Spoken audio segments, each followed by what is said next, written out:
define your end goal. The first step in any pursuit is you have to define where you want to go. You have to define what that end win looks like for you. And then from there, it's much easier to reverse engineer it back to step one. Because if you know what direction you're pointed in, you know what direction to start walking. Just get started, identify your segment and just double down on it.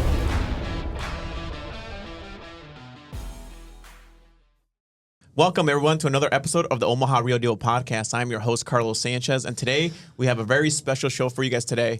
Meet Michael Malone, real estate agent out of Des Moines, Iowa, real estate investor, and does a lot of brokerage work in the area. So we're here. He's going to be sharing his journey with us as far as being a real estate investor and flipping houses. So we're glad to have him here, and welcome to the show, Michael. Hello, Carlos. Thanks for having me. Michael Malone. Man, it's been a lot of years since we met. Yes. Do you still remember that how we met and that whole experience? I'll never forget it. Courtesy of Steve Trang, little training down in Phoenix, Arizona, about 4 or 5 years ago now. Scottsdale, Arizona, man. Yeah. A little Steve Trang. Yeah. I remember it was a workshop. We were both really in the early stages. Brand new to the business. Yeah, just trying to figure it all out. And shout out to Steve Trang. Yeah. No, that workshop really changed a lot of things for a lot of us. Yeah. It was a group of us. A lot of us in that little group that we made a lot of great relationships. Mm-hmm. Some that we stayed in touch. Some of those guys have really blown up. Yeah. And but I think that was a pivotal moment for all of us as far as in our journey in getting into real estate. I know when we dove into that workshop, you were trying to figure out how to flip houses, man. Yeah, I had 1, maybe 2 deals under my belt at that point in time. I was excited, 100 miles an hour, but still had so much to learn. And the biggest takeaway that I took, from that workshop was that I had so much more to learn. That was a really eye-opening experience to go down there and just really start to learn the nuts and bolts of this business, of investing and wholesaling and lead generation and all the core components of what we do inside of this business. And, in a lot of ways it was overwhelming, but at the same time, it was really exciting to start to identify, what you don't know and how much more there is to learn and how much more there is to apply to the business. And it's really what kickstarted kind of the educational component. Yeah, it was really interesting because I know when we first met in that whole experience, it was literally like we were the only guys in the Midwest. Yeah. And I think it must have been an early phase of, Steve's when he was really starting to develop these workshops. Yeah. But I remember you were just like, I have no idea what they're talking about. Yeah. I was more in the direct-to-seller marketing piece of the wholesaling and lead gen, mm-hmm. and I was eating it all up. I was I love this. Yeah. This is what I've been trying to figure out. And you're like, man, I'm flipping houses. I'm actually, doing the work. Yeah. Yeah. So. Between the two of us kind of covered both ends of the spectrum. And all I had done to that point was, some flips, just, really the back half of the transactional aspect of real estate and real estate investing. So when Steve and Max and everyone was up there talking about, direct to seller lead generation and KPIs and CRMs and all that other stuff, it was like I said, fascinating and exciting to hear about, but equally a little overwhelming, kind of drinking out of a fire hose a bit. The thing that I remember so much about that whole weekend was just the fire. It's like we've figured something out. Somebody shared with us a secret, Oh, yeah. There was so much emotions. There was so much motivation, inspiration to really go back home and put this whole thing together. And, Yeah, I think it was the first opportunity to see and to really open our eyes to what this can be and what this could look like and, what type of success and volume you can do inside of this business, For us, my brother and I who went down there to that, like I said, we were at chapter 1 and we had nothing but excitement and ambition, but getting to see kind of contextually what this could look like as a business, as a career path, as a success and wealth opportunity, that was the fuel to the fire for us. I mean, that's really what locked us in. Yeah. Let's dive a little bit about your background, Michael. Mm-hmm. I know we're going to jump into a lot of different things during the podcast, but what got you, prior to getting into real estate investing, what did you do before jumping into flipping houses and doing all that? I've only ever done real estate. I say, my only big boy job has ever been in the real estate industry. I started as an agent, as many do, I got licensed back in 2015. Okay. And didn't really know much about it, but knew that I wanted to be a part of it. And my first job after getting my license was actually with a kind of institutional grade development company in Des Moines. Okay. And that was an exciting opportunity because it's what opened the doors for me into real estate, to not only learn it, but to be exposed to it and to see all the different facets of what you can do within that. So I was working in kind of their brokerage and asset management division, which was an internal division of that larger company. Company owns probably between $500 million to $750 million worth of commercial real estate across central Iowa and Omaha as well. So they're a pretty big operator. So it was really an exciting time for me to. So you got to see a lot of, like, at a macro level, lot of. At a macro level and at a micro level, being a part of that team, being in on those meetings, being responsible for the brokerage representation, the lease up, and the asset management of that portfolio. It was just a wealth of knowledge and experience.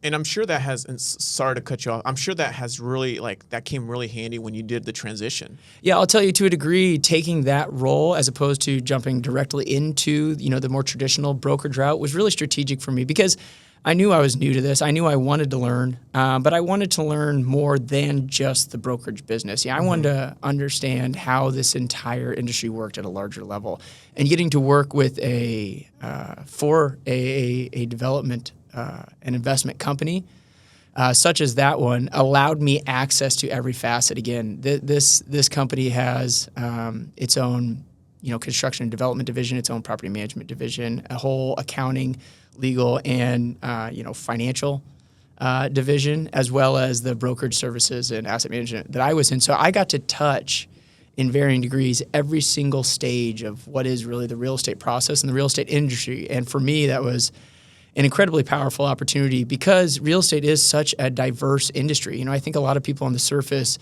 associate real estate just with realtors or just with agency. Right. But the industry as a whole is enormous, and there's so many different facets within it that you can go into and participate in and, do well in and make a lot of money. And, you hear so much about commissions and things of that nature, but there's so many different business opportunities within real estate just as an industry. And so it was exciting to get to see how those worked and how those worked at a higher level, kind of at the institutional level, which is, about as sophisticated as it gets. This is a 30-plus-year-old company that really had all of these areas dialed in, and to get to sit in on that and get exposure to it was really, really exciting. What was it? What was the pivotal moment in your career there that you're like, okay, I've obtained all these skills. The acquisition of skill sets has got me to this level. I'm making good money. I'm looking to start a family. Yeah. What was it that said, hey, I'm going to get into real estate investing. I'm going to start buying houses. I'm going to start building a portfolio. What was it? Well, I think my trajectory in real estate was always pointed in one singular direction, and that was to be the end owner operator of these assets. The person doing the investment deals, the person owning and acquiring these assets. I knew that's the direction I wanted to go, and it was a lot of what attracted me to real estate as an industry, but I knew I needed to get in somewhere. And so the agency segment of the business was kind of my open door to get into that. But I always had that in the forefront of my mind of the direction I wanted to go and where my trajectory was going to take me within, my pursuit of career inside of real estate. And candidly, I worked for them for about 4 years and did, dozens and dozens of lease deals for them, predominantly lease work, as I was representing their portfolio. And with every single deal, you run the math on it and you're negotiating these things out. And we had these internal deal analysis documents that we'd put together to then present to the ownership with every lease negotiation. And down at the bottom right, it would say, what my commission would be on the deal and, what I was set to potentially make. But directly below that, it also showed what was a much more impactful number to me, which was total lease value. And I couldn't help but notice. What does that mean? Well, just for the viewers. Effectively, it's the revenue generated for that ownership group through that transaction. Okay. So if I'm going to, represent them in the negotiations with a a corporate office that wants to take up 15,000 square feet in one of their office buildings, and they're going to sign a 10-year lease at a certain net rent over the course of that term, and that the total lease value is effectively the projected collected income from that lease transaction. And I couldn't help but notice that no matter how big my commission number was, that number always paled in comparison to what that lease value number was.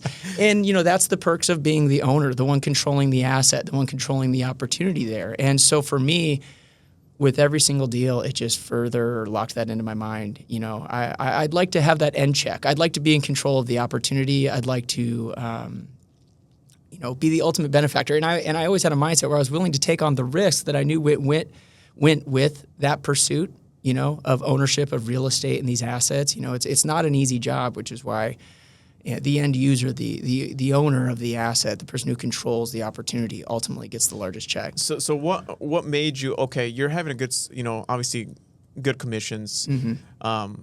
You're okay with them, but obviously you're seeing the bigger numbers, right? Yeah. But why didn't you just continue doing that instead of just like, I'm going to go build up my own portfolio. I'm going to go flip houses. What was it? Ambition, I suppose, eagerness to make it happen on my own, to do it myself, whether that's, pride or ambition, whatever you want to call it. Ultimately, I wanted to get out there and I wanted to do it for myself. And when I commit to something, I'm usually about 110% towards it, if not more. And the idea of trying to live a double life was not really something I wanted to do, forever. I knew that I wanted to be in a certain place, and everybody approaches that transition differently. But I, at that time specifically, was a bit of a burn the boats type. Let's jump in, let's do it all the way, and I wanted to give it my 110% focus. So you burned the boats. I did. Right.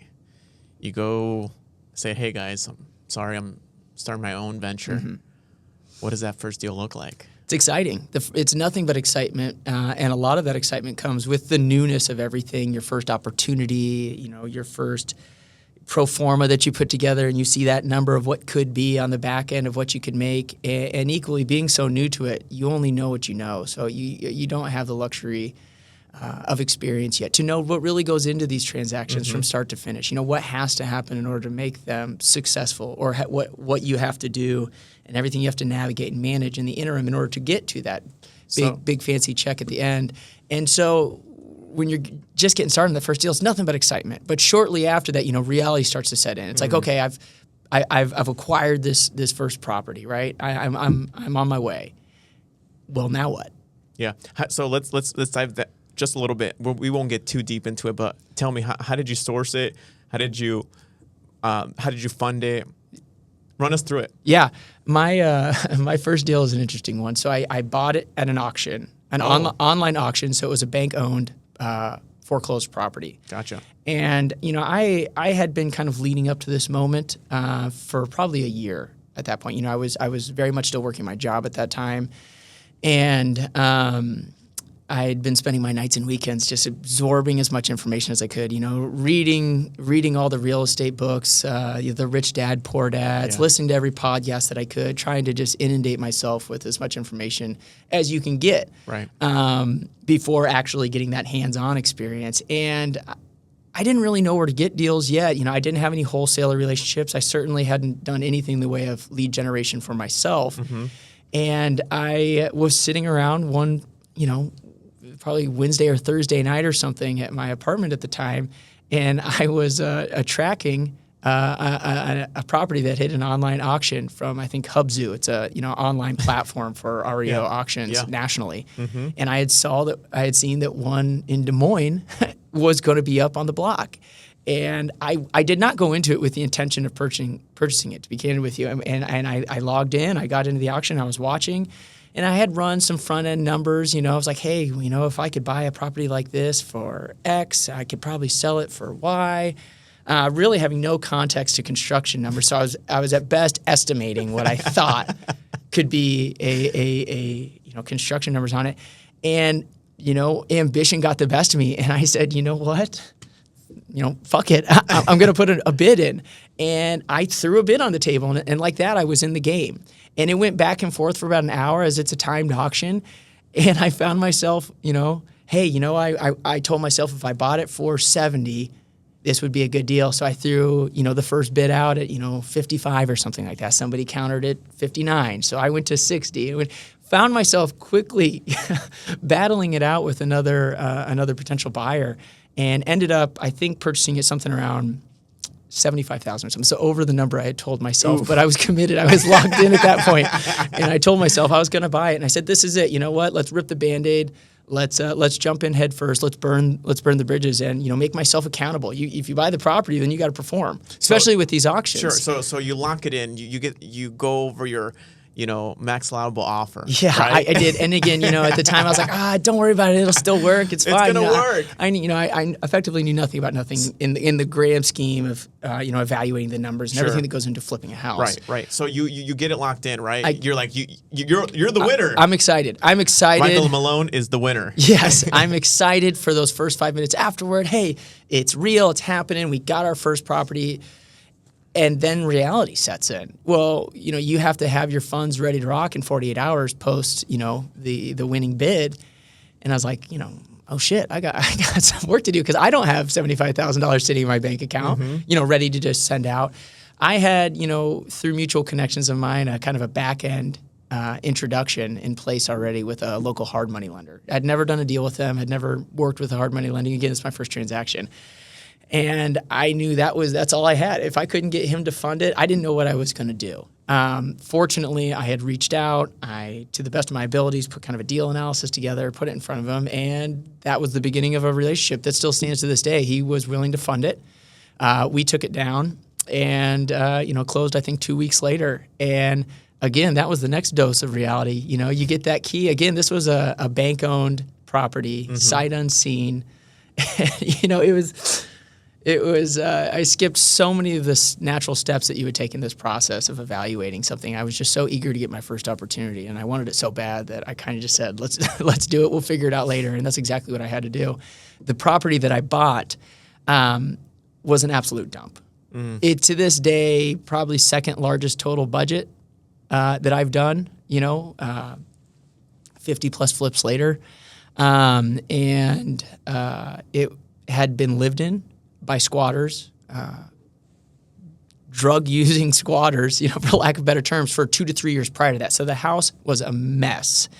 Everything about it was damaged, ruined, or wrong. I mean, drug paraphernalia everywhere. The house smelled so bad you could smell it 2 houses down. Wow. So of all the houses to start this journey on, that was it. This was the one that just threw us straight into the deep end. This was not, hey, let's just get our feet wet and go do a cosmetic flip. And, this was, again, to this day, probably the second largest total construction budget that we've done.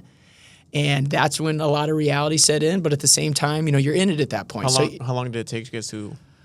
Long. It took long. And a lot of that was, I think I want to say like 8 months or something like that. But at that time, I didn't have a network of contractors and subcontractors and resources that I use now. I mean, it was roll up the sleeves and, nights and weekends with my dad and my brother. Literally, we rehabbed the entire thing outside of a couple specific scopes that required, licensed contractor. And it was, we all had jobs Monday through Friday at the time. So it was nights and weekends. And in every possible way, this should have been the house that completely derailed this aspiration and said, this is not it. you can't do this. 8 months happened.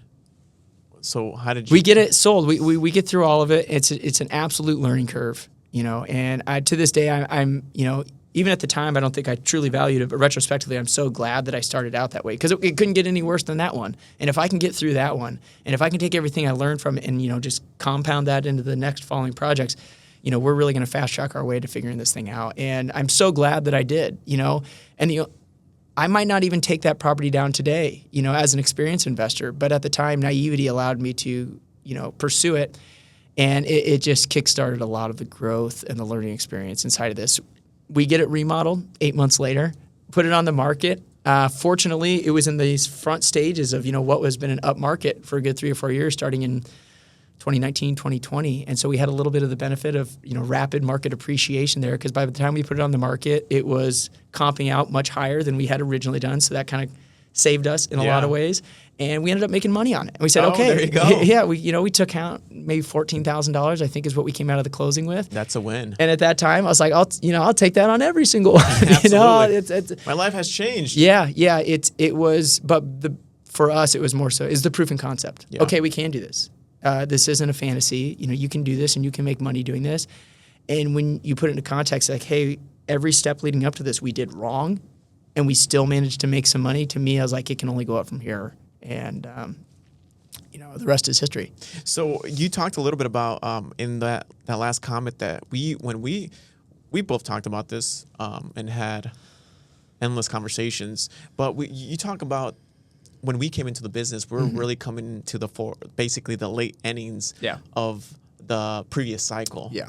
Talk a little bit about that. Yeah, to use the baseball analogy, I like to say we came in, somewhere in the 7th or 8th inning. The market had been strong for 7, 8 years leading up to that, long bull market in the economy, and that obviously directly corresponds with real estate.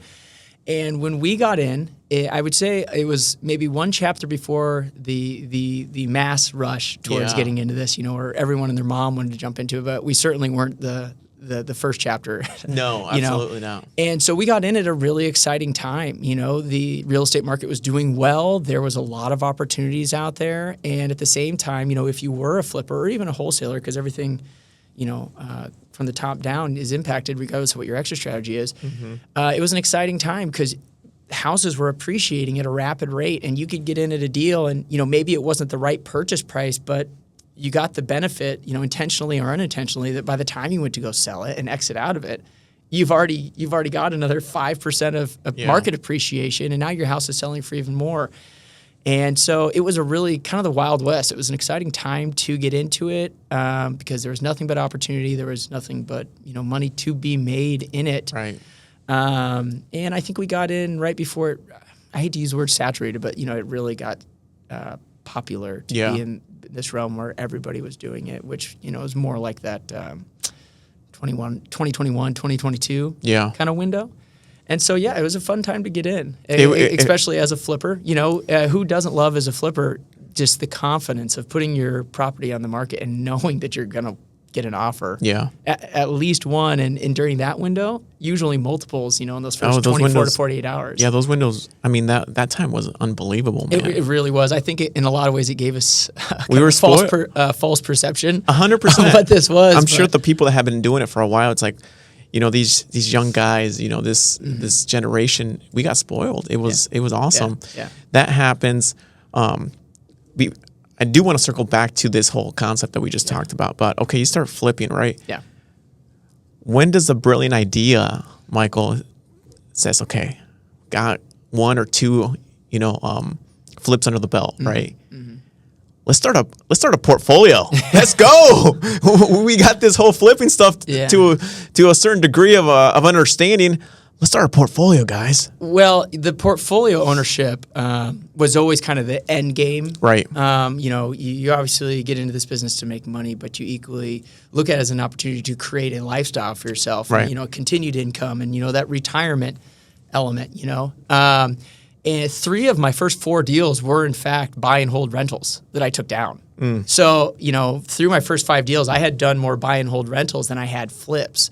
And, that was what happened there was you get into these deals. And at this point, I jumped in full time. Again, I'd burned the bridges. I'd left the day job.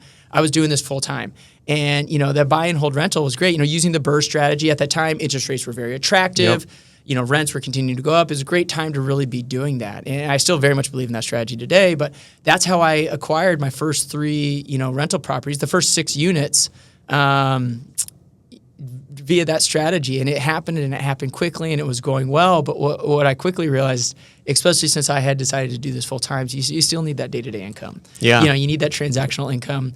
Because as great as it is to get through these BRRRRs, at the end of the day, you're still only cash flowing maybe $250, $350 a door after all your expenses. And even then, that's by all intents and purposes, a successful, unit from a cash flow standpoint. But that's not going to pay your bills, and so you still need that transactional income on the day to day to make sure that you can still eat, that your business is liquid, and that you can continue operating, especially if you're pursuing kind of a volume strategy, which has always been our intention and certainly what we tried to jump into right away. So I actually kind of shifted back into flipping.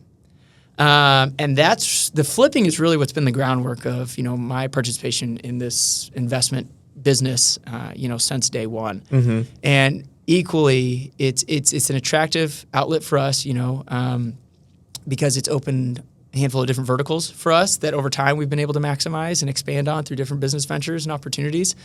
And really, we've taken that and now been able to roll that back into any of our, buy and hold acquisition strategies and stuff like that. But the bulk of what I've done has been flipping. Gotcha. How has that integration helped, like in the different segments of your business, and what have you learned from that integration?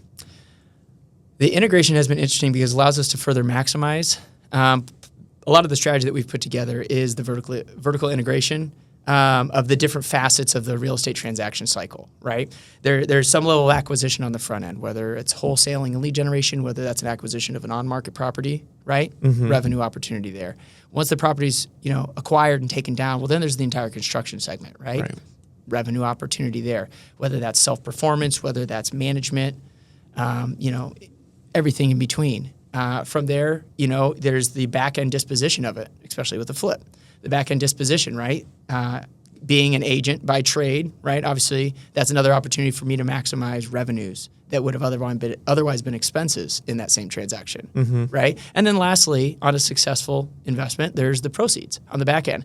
So I started looking at this thing and said, why be one-dimensional with this investment opportunity when I have the opportunity to create 4 to 5 revenue streams from each individual asset, each individual investment that we're taking down. And to me, that just made sense. So that was really the origin of kind of the vertical integration of the different facets of kind of what is the global real estate business for us, to be able to touch on each one of those. Again, as I said, I started my real estate career as an agent. So doing the front-end agency work and the back-end agency work just obviously made sense, right? If I'm acquiring something on the market, why not collect that commission as the agent?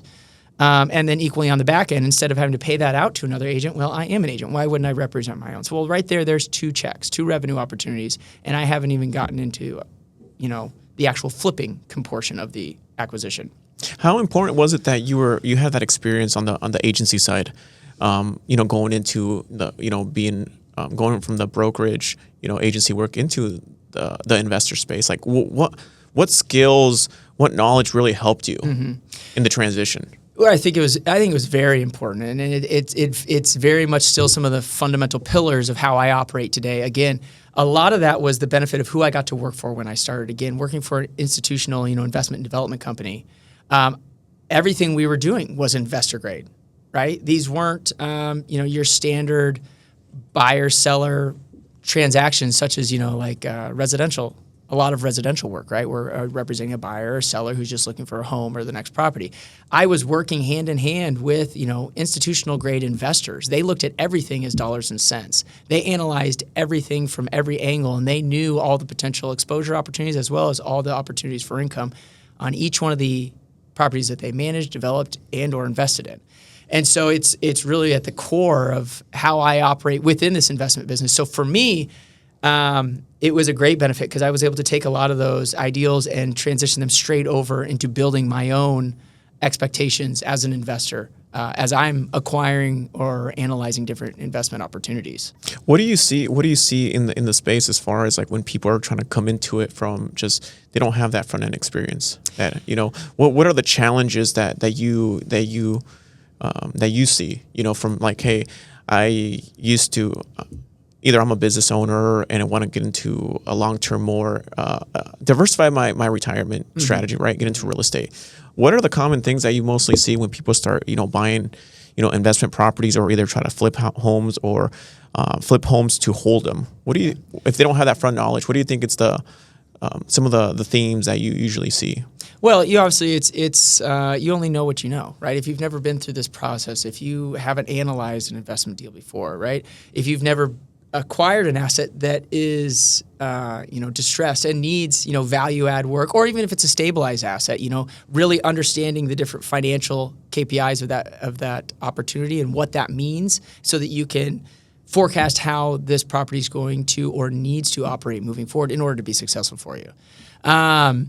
And so a lot of it is anybody who's new to that space, who does not come from a background of real estate. Obviously, you only know what you know, and that's why I think it's paramount that you connect yourself with a trusted advisor, whether that's a real estate mentor who's doing what you want to do so that you can learn from them and equally allow them to teach you in real time, or whether that's getting connected with a real estate professional who operates in that arena. When I say operates in that arena, no two agents are alike. Right. There's a number of agents that run their entire business model just representing homeowners, right? And so they might be fantastic at that segment. They might not be well versed in coaching you in analyzing and acquiring, investment grade properties. So finding a real estate professional who operates in that realm, and all that is just bringing on kind of your trusted value team, right? Whether that's the trusted contractor that you bring on, the real estate agent, the property management group that you're going to be working with. I think it's so easy on the front end to kind of tell yourself, well, I can just do it. I can figure it out. And not to say that you can't, but it's not a matter of whether you can or cannot. It's the rate in which you're able to get up to speed. Right. And in doing that, the ability to mitigate as much exposure opportunities for things to go wrong. Because things are going to go wrong. That's the nature of this business, right? High risk, high reward. And so what I find the most, people first getting started, they only know what they know. And I think the best piece of advice I could give anybody is connect yourself with someone and or a team that can afford you that day one experience and consulting and, protections against things going sideways for you. I think that's the best thing you can do. And ultimately, it's going to accelerate your growth in this business. What do you think has been allowing you to, scale to a degree where you've been able to juggle multiple, quite a bit of flips all at the same time? What have you learned? What hasn't worked?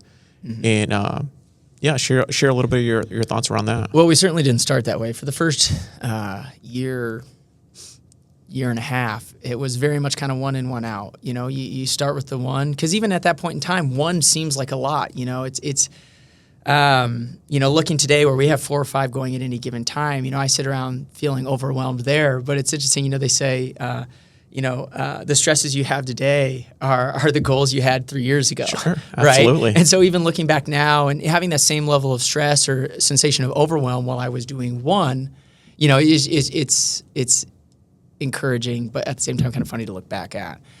It's a process, it's a progress. You grow, you evolve, this experience compounds on itself, and you're able to learn with each property how to better approach it, to systematize it, to organize the process in which you have to operate in order to bring these things to fruition. Again, with flipping, there's a lot of variables inside of that. Unlike wholesaling, where it's a bit more transactional, one-dimensional, right?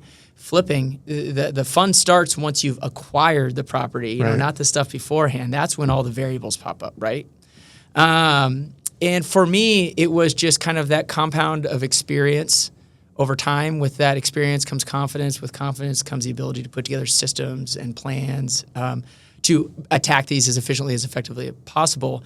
But the main component of that is leverage. You have to put together a team, whether that's internally or externally, of value-add resource providers to help you stay on top of everything and to manage everything. And that's been the biggest lesson. You can't do this by yourself. There's no successful person in the world that did 100% of everything within their own business and got to that level of success. It's just not how it works. That's why Bill Gates has 250,000 employees, or whatever it is. Talk about a little bit about your internal team, working with your family and that experience. Yeah, I've had a bit of a unique experience from day one, kind of going the family route. Right.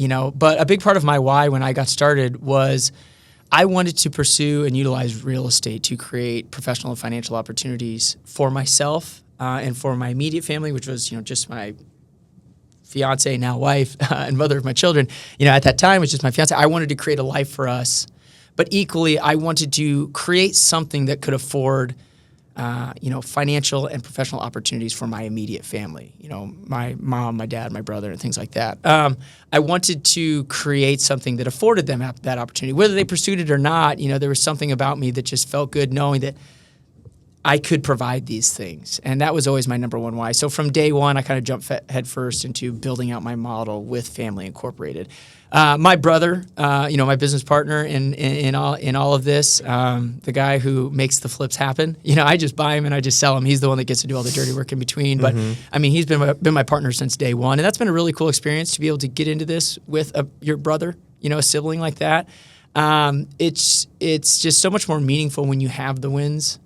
Or being able to create a clear trajectory of success, to have them alongside you. Equally, I will say it's nice when things do go bad. You have somebody, and especially, a brother, right? Brothers go through everything together in life, and so it's cool to go through this. And he's been a core component of the growth and the success that we've had over the past 4 years. Again, we were able to kind of divide and conquer in that regard, identifying our skill sets, our areas of interest, and then ultimately what define our areas of responsibility. I fell into that front end acquisition analysis, business operations side of things, as well as the back end disposition, and his kind of background, interest, and skill sets really being in that construction management. We just continued to grow within those roles, and from day one, that was kind of the beginning of the foundation of team and leverage inside of this. We've been fortunate enough to have my dad participate and come on. He operates with my brother David, on the construction side of things. It's kind of like a field superintendent, and that's just layered over time. My mother's even helped and assisted just in office management, office assistant stuff. Helping me stay on top of all the chaos that is, just bills, invoices, accounting and stuff like that. Stuff that I candidly I'm not tuned in with. I'm not terribly good at, but it's a key component of the business and business operations. So over the past 4 years, that's kind of grown and evolved incrementally over time with the different levels of participation. But equally, that capped out quickly, especially when you're pursuing a business model of volume, right? And so, like I told you, on those first few, we rolled up the sleeves and we were kind of doing everything ourselves. And, that was great, but you quickly learn how fast you cap out on that. And so from that, we've been able to continue to grow outside resource of, value add partners that we utilize day in and day out within the business. Gotcha. Michael, let me jump into this. So we talked a little bit about how great the front end of the journey was when we came in regards to the market cycle, right? Okay, so when was it, do you think, in the journey in the past couple of years that when we really thought we had something going, right? How did that impact your business? When the market shifted, when there's no more extra innings, how did that impact you? Well, how did it impact your operation? Yeah, obviously it had a good impact on our operation, like it would anyone's. When the market shifts like that, things slow down, prices change, things aren't transacting near as fast. Now, at the same time, having been in real estate for 7, 8, 9 years at that point, in different facets, I always kind of had my eye on it. So it wasn't necessarily a surprise, knowing that bull market wasn't going to last forever. It was going to shift at some point. It wasn't a matter of if, it was a matter of when and how much.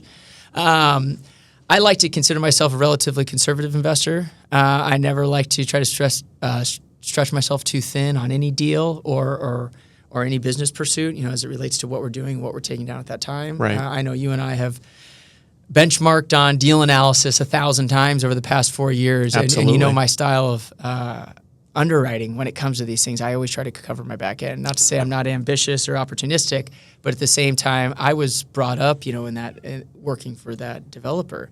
Everything's got to be conservative. Yeah, I love that. If it works at these numbers, it's going to work great at those numbers. Yep. But if I'm setting it off these numbers and that doesn't pan out, well, then you're screwed. That's what I love about your experience. Sorry to cut you off again. Yeah. But it's like I know that every time I have a deal and I feel very confident about it.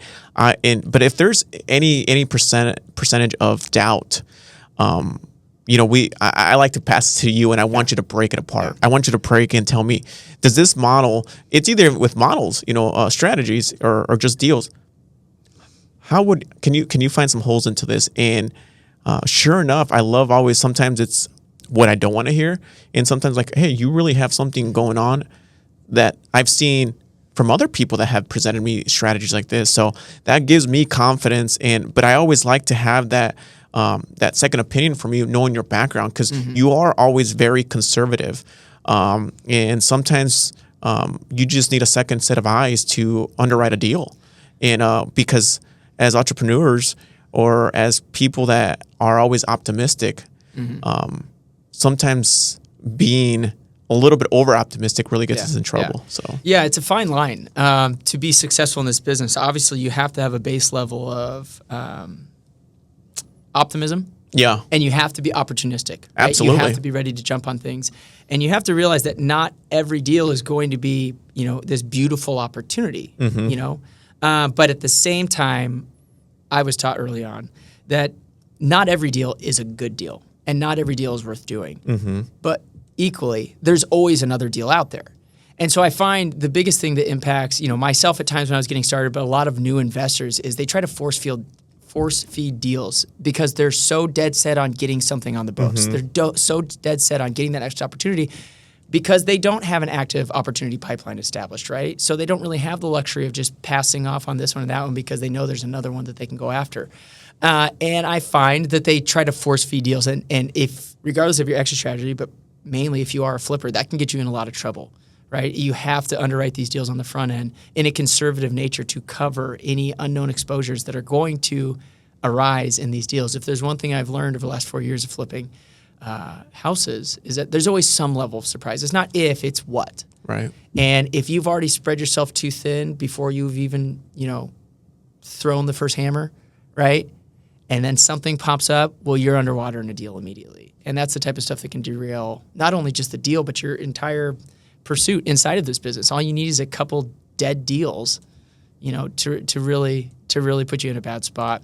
And so, we always try to approach everything as such. Not every deal is a deal, but there's always another deal out there to do. Right. And that's served us well, to this point. Not to say we haven't taken our losses on different deals over time, but I know there's a lot of deals that I walked away from, but then kept an eye on, and then was glad that I did because I saw what the outcome was. Talk about the losses, Michael, because I know a lot of people just, as I always say, just see the flashy stuff on social media. These are the final product, but sometimes people don't understand that as that final product looks really nice, and very appealing to the eye, and an end consumer, a great family is getting that property, but the investor himself,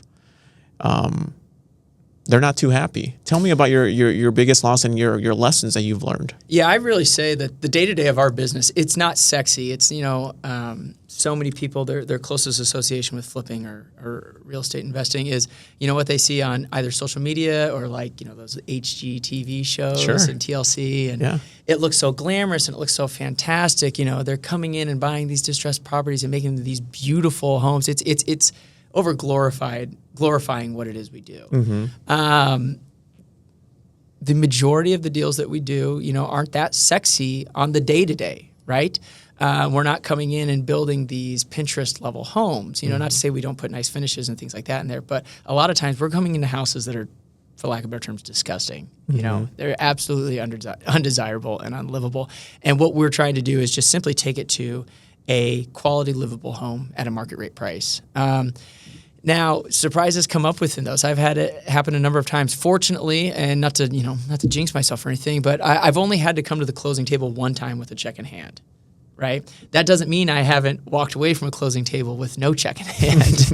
I've had deals that on the front end, look fantastic, and you think they're going to be great, but then you get into the construction component of it, and this surprise pops up, and you open up this wall, and that, that foundation issue now comes to your attention or struggling and stuff like that. And what was going to be a $30,000, $40,000 payday turns into a $5,000 payday because of different variables that have come up and, reared their ugly head throughout the process.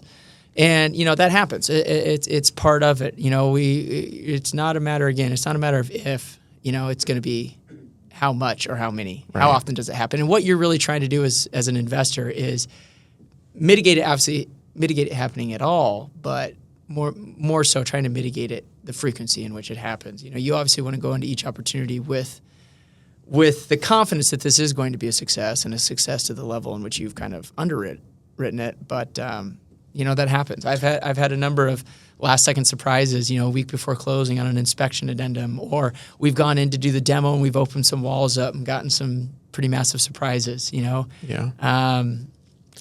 And that's tough to swallow at times because they typically come accompanied with large checks. Yeah. Well, what I like to say, and obviously collectively we've talked about it, it's, when you're an investor, again, that word sounds really sexy, investor, real estate investor, flipping houses. It's that you really have to understand the risk reward profile that you are entering into, and then you're signing off. Yeah. So when something does go bad, just as you were very enthusiastic about going into it, you gotta have a level of tolerance to say, hey, I am the responsible party. I take the wins and I take the losses. And sometimes taking the losses, it takes a longer period of time in your journey of being an investor, an entrepreneur, to be okay with that. Yeah, it's part of doing this, at any level of scale or volume or, a long-term pursuit. You have to understand that losses are just a part of the game. Yeah. It's going to happen. Like you said, the risk-reward profile, it's a high reward, and that's what people like to see. But high rewards come with high risk. Yeah. And when it falls on the risk side of the spectrum, it can be stressful. Yeah. It can be a challenge. It's really difficult. And that's the best businesses in this business for me are the ones that are able to operate in the dead center. Mm-hmm. Not every flip is going to flip for large checks, 5 and 6 digit, numbers, right? But if you can create consistency inside of that business, I always say, flippers only make money when they've flipped their money, right? Mm-hmm. Again, you only get paid once the house sells in the back end. And so what you have to do is everything in your power to systematize and organize your processes inside that to make sure that you're able to get in, get out, and get it sold at a reasonable price in a timely manner so that you can take that money and parlay it straight into the next. And that's really where it's at. So many people get caught up in wanting to hear about the kind of the unicorn wins, like, I made $75,000 in Des Moines, Iowa, flipping this house. That's fantastic. I've had days like that. I've walked out of closings with checks that look like that, but you don't base a business model on that. Right. Again, the reality for us, our projected, based on the market that we operate in, the price point that we sell in, these properties sell in, if I can walk away with, 20 to 30 grand, almost guaranteed on a flip, and do that time and time again throughout the course of the year, to me, that's a very sustainable, very successful business model. Mm-hmm. And that's what you need to base your numbers on. So many people want to come in and they think they're going to flip one house and it's going to change their whole life, right? And it's going to set them up forever. The money comes from flipping your money, right? And it's about how quickly and efficiently can you do that time and time again over the course of a year. And that's really where the large checks ultimately amass to. It's not from these one individual unicorn wins. And I think it's the realization of that. You might have to spend $60,000 to make $30,000, right? But at the end of the day, that's a great ROI. It's a 50% return in 5, 6, 7 months, right? For us, we try to keep it realistic. And then you take that realistic expectation and you define how you can scale it and do it on a consistent basis. And I think that's really where you become successful in this business. Yeah. Michael, talk to me a little bit about as you start, building out a little bit more your business and taking on a little bit more risk, how do you see the environment changing for, house flippers, investors, in terms of like technology, saturation of market, and just the regulatory things that we're seeing from a sourcing perspective? Yeah. I think the last 4 years has been an incredibly exciting but volatile time in this industry, in this, in real estate as a whole, but it's especially its impact on the investment segment of this business. In the course of 4 years, we went from, on the front end, during that COVID period where you would think houses weren't being built anymore and they were being sold like it was the last one that was going to be available. You saw these $250,000 houses getting 8 offers in 48 hours and ultimately selling for $300,000, $325,000 in our market, just these obscene numbers. Yeah. So, not too long ago, we were on that end where it was like a flipper's heaven, Yeah. right? No matter what you did, you were going to make money. Even if you botched the acquisition price, what you took it down for, you botched the construction budget, odds were you were still making money by the time you went to sell it. Yeah. All the way to, conversely, 48 months later, we're in a very different market. Now, it's still a buyer's market, but it's certainly, I think, a softer.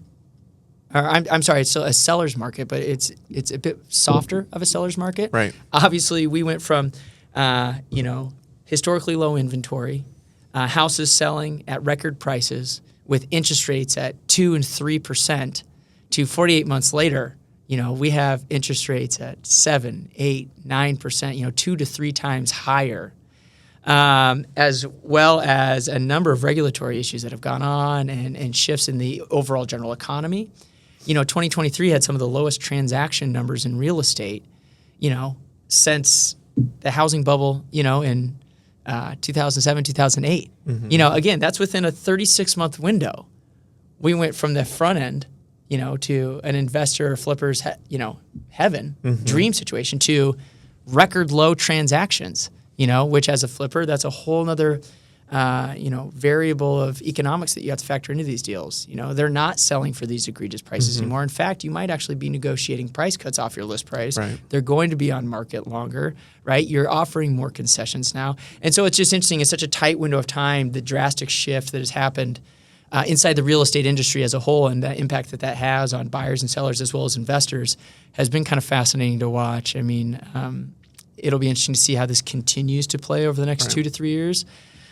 But, my guess is as good as anybody's, and I never like to speculate. I mean, people smarter than myself and higher paid than myself have no idea what's going on. So all you can do as an investor on our end is take it day by day and base your numbers conservatively off, what works today and hope that you can, transact your opportunities in a timely fashion to where you're not too far down the road where it's been enough time and things have shifted yet again where you find yourself in a different economy and a different marketplace to try to move that. For someone like myself who's made the commitment to this career path for the long term where it's not just, hey, I was in on a high bull market and I got what I needed out of it and I'm going to go back to my real life now. Someone who's committed to real estate as not only a profession but a career path. I think it's a really exciting time, because with these cyclical markets, again, real estate is cyclical. It goes up and it goes down. It's not a matter of if, it's just a matter of when. It's done that since the beginning of time, right? And so we knew that run was going to end eventually, right? It was just a matter of when and by how much. Well, we're starting to see that now. And what's been interesting as you look across the investor space, just the real estate industry as a whole, but speaking specifically to the investor space, the rate of drop-off from participants in it, just in the last 12 to 24 months has been absolutely fascinating. For someone like myself, I'm excited by that. Right? It's kind of cutting out a lot of the fluff. It's opening up market share. It's opening up opportunity and getting it back to the basics. And in my opinion, getting it back to the people who really take this seriously as a career path, as a profession, as a true pursuit. That they're in for the long haul, right? And so everyone's gotten those wholesaler emails, where you have wholesalers in 2022 trying to move, properties at 88% of ARV, as a flip opportunity. Right. Those days are kind of gone, and candidly, I think that's better for everybody in that regard. So now, when investors are working hand in hand with wholesalers or real estate agents or deal makers, we're getting more realistic opportunities, that I think are good for everybody and will ultimately create a better marketplace, which will produce better end products, which ultimately helps, the inventory shortage in the real estate markets as a whole.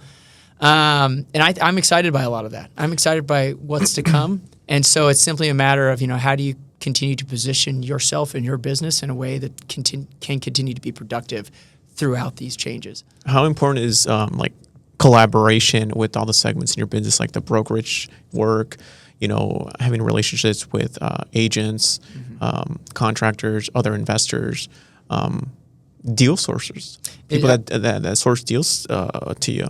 I think it's paramount. I mean, it's important. It's so easy when you jump into this pursuit to become isolated. The old term, solopreneur. When you jump off and you're by yourself and it's just you in your office and you're wearing all the hats and you're trying to do every segment of your business yourself and you're trying so hard to get it up off the ground. So much of what I value is kind of the value team that I've built around myself, whether that's with some of my internal team, but probably more so my external team. Those trusted contractors that I know I can call at any moment and get, the latest and greatest advice and recommendations and, market updates as it relates to products and costs and how that area is shifting. Property management companies that we work with, who can help be a valued resource throughout all the day-to-day of our portfolio and portfolio management, right?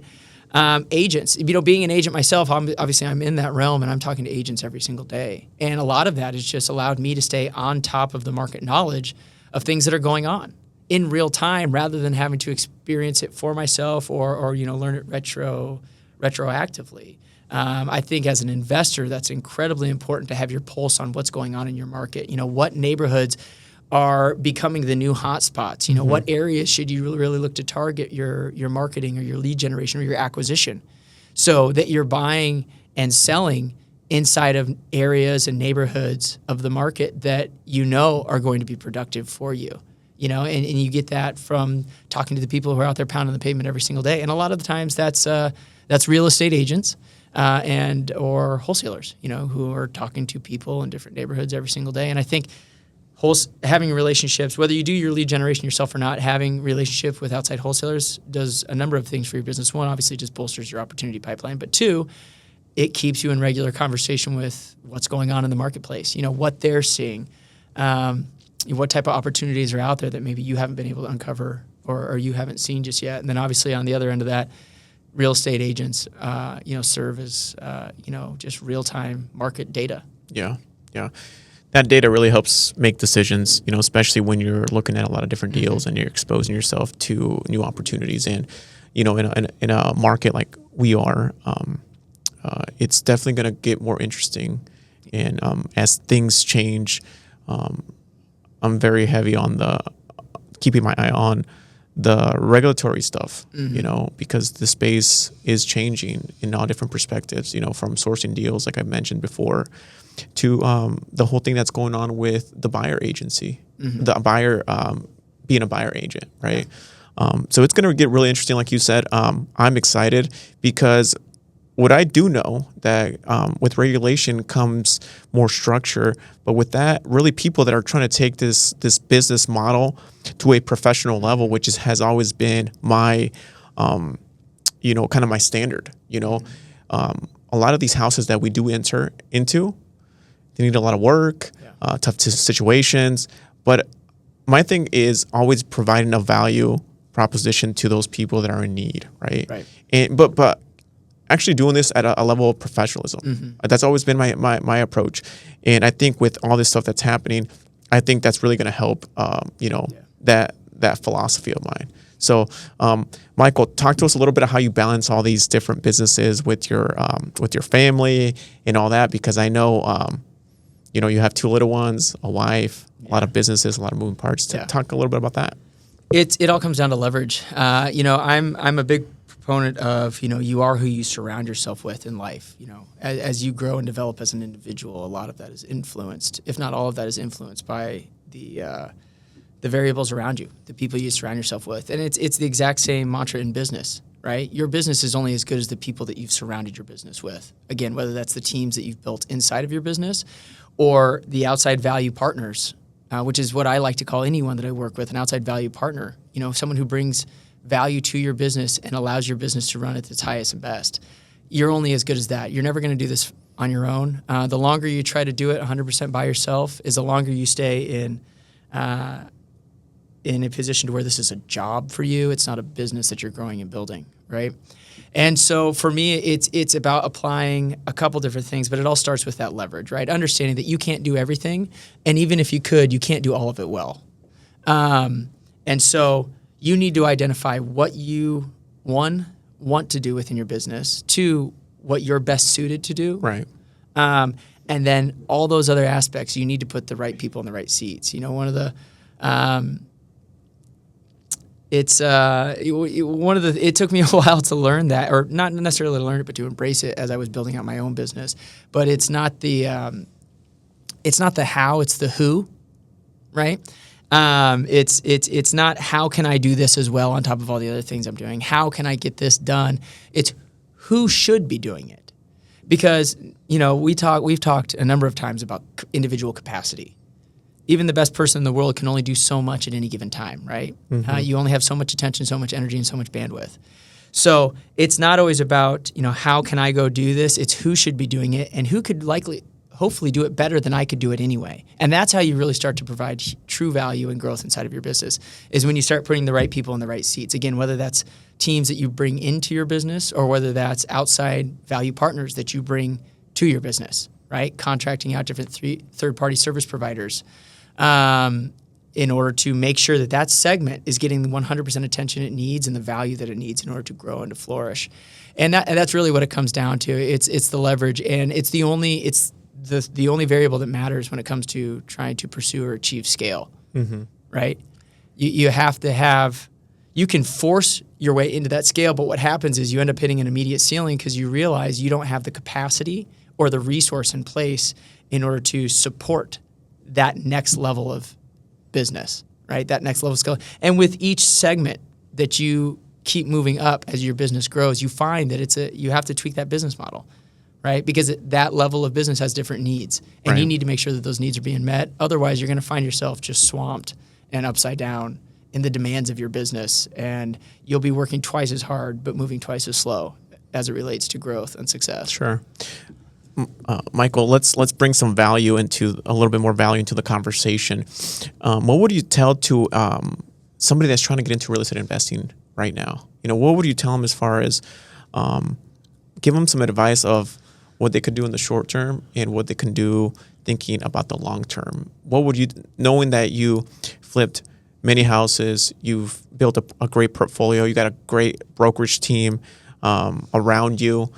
What would you, with all that experience, what would you tell somebody that's inspiring, real estate investor that is watching us, maybe one of our viewers, or has picked up a book, Rich Dad Poor Dad, or has gone to any of these meetups? What would you tell them, like if they really want to jump into the space and give them some wisdom? What would you tell them?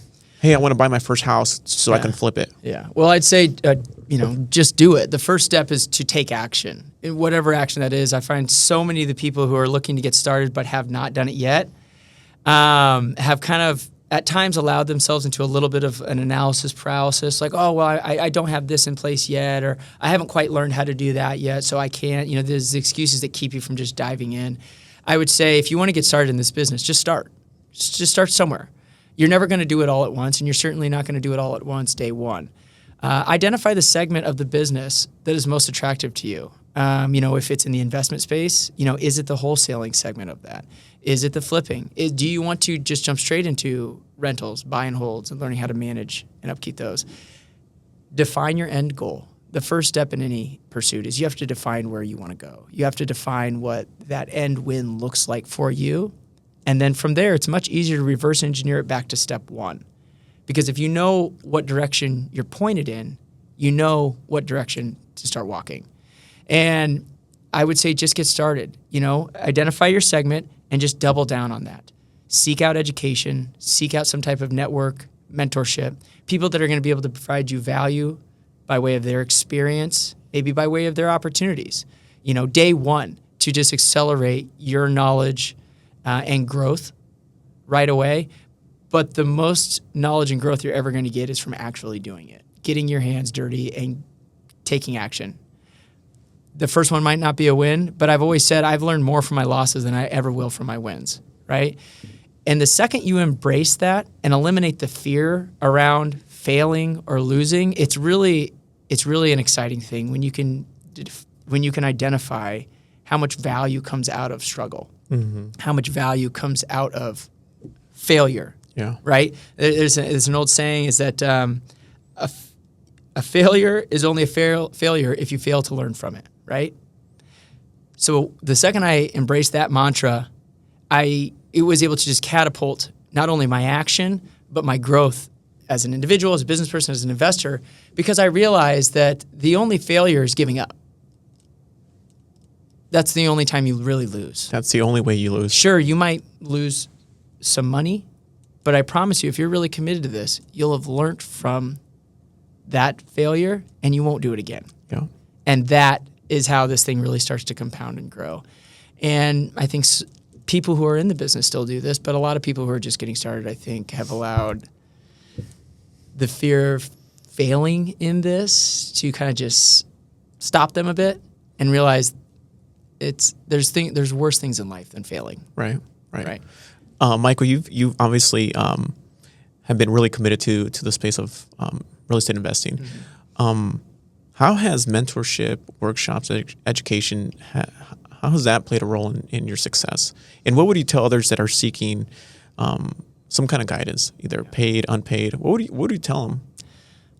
Do it. I'd say it's a pivotal element of any growth in any space, in any industry, in whatever pursuit that you're going after. You know, there's LeBron James makes tens of millions of dollars a year to play basketball, and he still has a coach. He still has a strength coach, right? He still has a nutritionist. Like, it's the absolute kind of foundational component of success, right? Surrounding yourself with guidance, coaches, mentors, you know, people who can provide you exposure, whether that's in the form of just base education or just exposure to new mindsets, to new ideas, things that are going to expand your vision, right? And make you think about things you've never thought about before or look at things in different ways. And seek out any and all education you can. There's textbook education, right? There's trained coaching expectation. You know, you can get on a lot of these different classes and learn. But, you know, getting out there and aligning yourself with someone that is more of a mentor, someone who effectively has done or is doing what it is you've defined your goal as, go get as close to that person as possible. And even if it's just following them around, seeing how they operate, seeing how they respond to different things as things come up, right? See what actions they take, see how they think, how they analyze different opportunities to define whether it's a good or a bad one. I mean, it's the absolute underbelly of personal growth. Right. So forward thinking and looking at, you know, what the future looks like for Michael Malone, what do you think is the biggest opportunity that you have or that you're looking forward to? I mean, I'm excited by the shifts in these markets. You know, I know they catch a lot of headlines right now with all the stuff going on in real estate agency, the interest rates, you know, the Fed, you know, just the U.S. economy as a whole. But for me, in times like these is when you typically see most of your competition disappear, right? They throw in the towel. They say, this is too much. I don't want to deal with that. This isn't what I signed up for. I'm out. For me, the next few years are going to be some of the biggest opportunities, right? Much of the successful people we see today built the foundation of their real estate success, you know, on the last downturn, right? Absolutely. And I'm excited for what's to come in the next 2 to 3 years, and I'm excited to position myself and, you know, my business to maximize, you know, the next 36 to 48 months and build a foundation that can then grow through the next market cycle and reap the benefits of that next round of market growth and opportunity. And I think regardless of what's going on in the economy, there's opportunity everywhere, right? It's just simply, you know, what you're willing to do to achieve it and to succeed within it. And I think there's going to be a world of opportunity presented here, you know, over the coming months, the next year or two inside of real estate with all the changes in the market as well as the regulatory components. And it's the people who position themselves to jump on that, to pounce on those open doors right away that I think are really going to thrive into the next 10 to 15 years. What do you think you've been doing lately to position yourself, you know, for what is to come? You know, that's in the single family, if that's in the commercial, multifamily. How are you doing it? How are you approaching it just to really capitalize on what is to come? Because we don't know what that looks like. We don't know when it's going to happen, but it will take place. A lot of it is it's internal. It's making sure that my business model is still aligned with my end goals. And in line with my end goals, but positioned to thrive in the situations we find ourselves today, within this market and within this economy. It's taking the second to, a mentor that I had early on, RJ Bates, hit me with a quote that it took me years to really embrace. And as we go through this first market segment, in my time in this business, it's really ringing true. Slow down in order to speed up. Yeah. And he told me that at the end of my first year in this business. And I just couldn't grasp it. It sounds great, but I was like, what do you mean?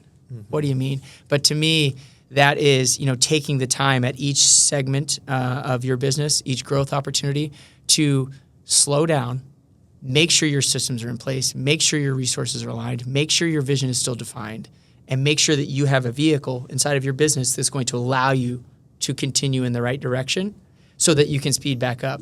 Because what I find myself, or what I find people oftentimes where they get hung up or they plateau in their business is they've evolved and their business has evolved, but it may not still be aligned with what their end goal was. Or conversely, their end goal has shifted, but they're still writing this business model out, right? So for us, what we've already been doing over the course of the past 5 or 6 months and will continue to do throughout this year is to really refine our operation and our systems to make sure that they are still 100% in line with what our end goal is today. Because again, our end goal today is very different than what it was 3 years ago, what it was 5 years ago. And then make sure that it's positioned to do that inside of the variables that we have presented to us today with everything going on. And I think it's all about going deep instead of going wide in that regard. And the people who do that are the ones that are just absolutely going to take off over the next 5 to 6 years. What is the end goal? Life by design. That's been my wife and I's mantra since day one. Our actual legal entity is LBD, right, which is Life by Design.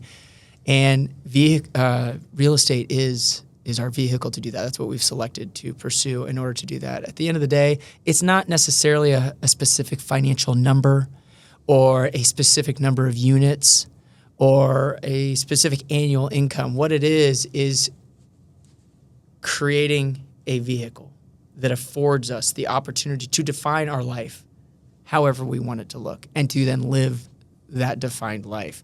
And so life by design has always kind of been our mantra. And, that changes. My life by design when I was single and 25 was very different than it was at 35 with a wife and 2 kids. My priorities shift. At the end of the day, everyone wants financial freedom. Right. That is the ultimate goal. Sure. And a core component of life by design is having the financial piece in place to where you don't have to worry about that aspect of your life and that you have the resources in place to live that life however you want, whether that's traveling the world, buying supercars, or simply spending more time with your kids and family without the stress or anxiety of feeling like you have to be pulled elsewhere, right, and sacrifice that time inside of your life for yourself or for your children. And I know that's not terribly defined, but for us, that's what it is. It's creating a vehicle that affords us the opportunity to live our life by design at whatever that may be at that segment of our life. As we get closer to the end, Michael, tell me, what is your favorite book that you've read that has really impacted, your career path? The first one I read, which is so cliche, everyone's read it. It's a fantastic book, and I feel like it sets the framework for a way of thinking for so many people. It's obviously that Rich Dad, Poor Dad, Robert Kiyosaki. I mean, everybody's read that, and I feel like it's the starting point for so many people. But the deeper into this I've gotten, the books that have really resonated with me really have nothing to do with real estate or real estate investing in any capacity. It's really about mindset. And so two right away that come to mind is The Compound Effect by Darren Hardy. Mm-hmm. I read that book early on. I've read it probably 2 or 3 times since then. And it's really one of my books that I like to keep on like an annual list. Mm-hmm. At the beginning of each year, I try to revisit these books to reset my mindset, to make sure that I'm maintaining those core philosophies inside of that book. A similar book, Atomic Habits, is another great one. Again, very similar messaging. But so much of it is, regardless of what your profession is, what your pursuit is, what your end goals are, it all comes down to the decisions and the choices that you make every single day. A mantra that I have is that, candidly, tattooed it on myself in college, but it rings truer and truer every single day as I age and I get deeper into life. But only I can choose my own fate is the message that I have there. And what that really says to me is that whatever's going on in my life, good or bad, is a direct byproduct of a choice that I've made, right? You know, you make life happen for you, not let life happen to you. And that happens from the decisions, big, small, conscious, subconscious, that you make day in and day out. And those two books, I think, really focus on that mindset and that kind of ideology. And so for me, those are the ones that have had probably the biggest impact on me over the years as I continue this pursuit of life. What are your what podcasts do you like to listen to?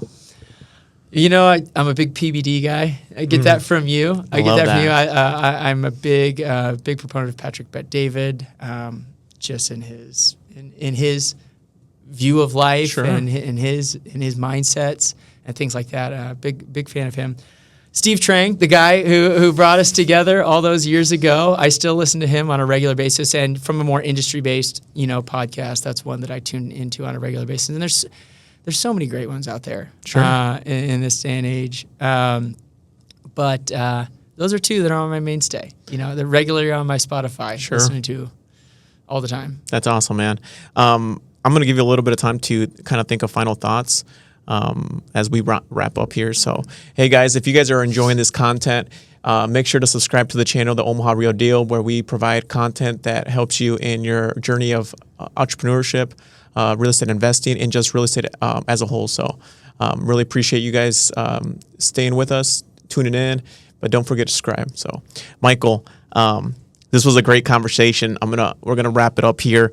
But what piece of advice would you really give to people that really want to develop a career in real estate investing?